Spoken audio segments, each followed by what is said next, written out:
Predpověď počasa na zajtra. Prevážne veľká oblačnosť a místama ojedzinele slabý déšť. V průběhu dna od jihozápadu zmenšovaný oblačnosť. Denní teploty kolem 15 až 20 stupňů. Slabý až mírný jihozápadný veter. Na horách padá sneh.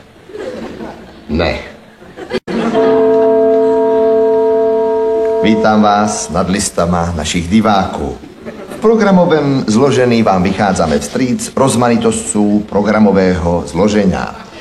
Príznivé ohlasy v listech, niektoré sú písané ešte stále, archaickú litovskú slovenčinu, nás presvedčujú o tom, že väčšina z vás je spokojná. Z nově dojítých listů vybíráme některé, v kterých sú aj pripomínky, aj dotazy. Almara Berevčáková, která nechce být jmenovaná, sa pýta, kedy budeme vysívat reportáž ze života myslivců. Milá Almaro, s radostců ti oznamujeme, že jsme zaradili na prvý program odstrel zajíců v borovém lese příští týden.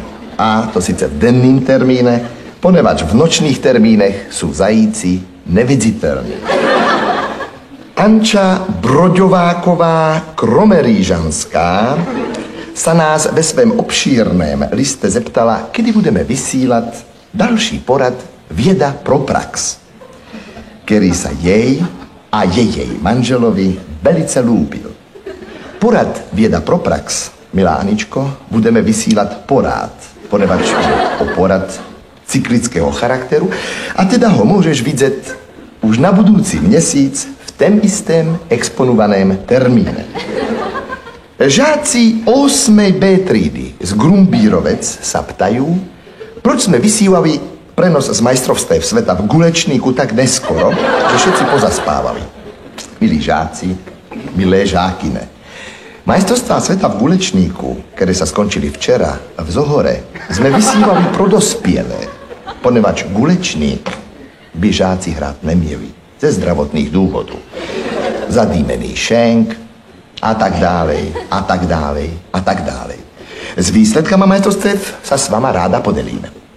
Miša, Pala a Joža sa umístnili na velice čestných místech. 25., 72. a 55. Absolutným mistrem světa v Gulečníku v Zohore sa stal Talian Prndulini pred Norem Stilmarkskjoldem. Tešíme sa na vaše dalšie listy a prozatím dovidenia.